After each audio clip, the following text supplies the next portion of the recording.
going to start in the moment that Mr. Rodriguez and me, we receive the boat and we start with the analysis. Good morning, guys. We are in a real scenario. This is a perfect project, no, Danny? Oh yeah, this is something you don't see very often. Okay, it's a Robalo. Yep, it's a Robalo 27 foot. 27 is inboard, Inboards. twin engines, gasoline Mercruiser 454. Yeah, it's no, these are 350s. These Oh, have 350s. The traditional The 350. traditional 350s. With a straight transmission and inboard propellers and inboard rudders. Correct. Okay, we're going to check the boat, Danny. Yeah. Can you explain this boat, please? Well, the engines are underneath here. Obviously, the engines are midship. Yeah. So, and now we're gonna have to do is we're gonna take it off so we can show everybody what we're looking at. And then the other couple of videos when we start, we're gonna have the process of taking the motors out. Okay. And when you see how close the motors are together, it's not going to be easy. Yeah, I know. So, because it's hard to get to the motor mounts when the motors are right next to each other. We can show to our student right now what is the real situation right now. Let's take a look at it. Okay.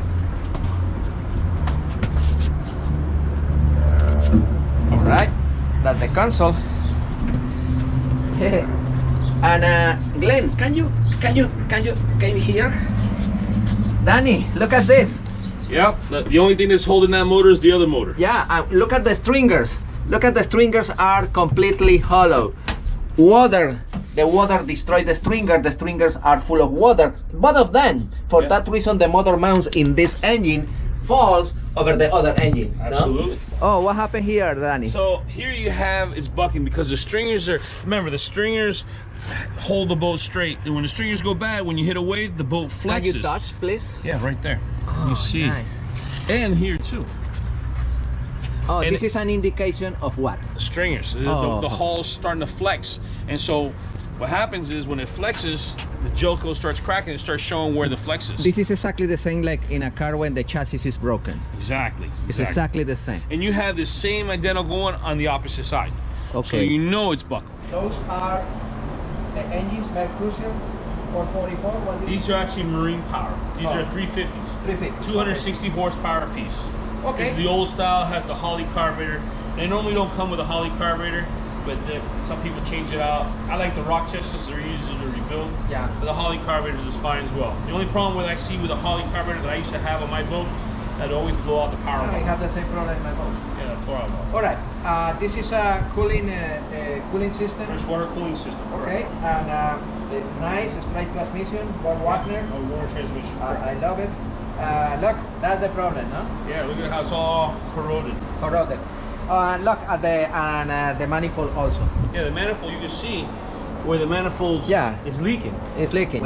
When the pieces of stringers are out, the pieces of wood, that was the situation on the garbage can.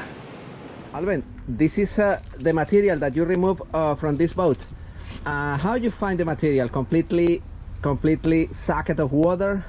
Yeah, it's completely destroyed. I mean, water, it's the wrong wood in the first place. This is the wrong material that they're using there. It's just regular wood. Yeah. But it's regular wood. It's regular wood. It's not properly prepared, so marine ply is better. Of course. Is what I use of in course. There. This wood, if it's not properly laminated, or any wood, it would take water.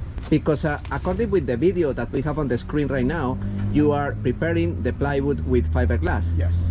This is a great technique, no? Yes. That's a great technique. That's and after that, you put together, like the video that we have up on the screen, the pieces of plywood laminated, and after that, you bolted, no?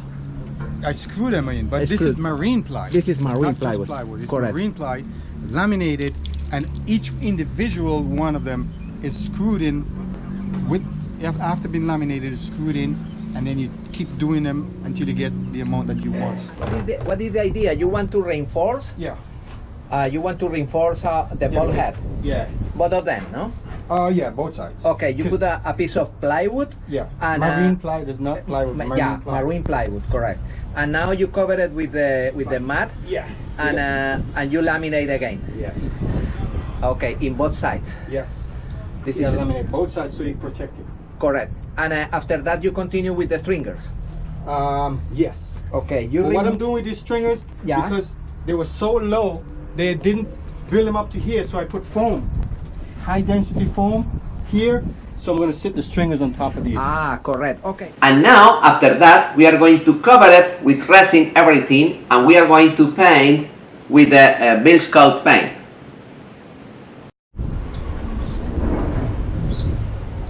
Okay, we have the engine room completely repaired. New stringers, the stringers in great condition, and right now we are ready to install the engine and align the system again.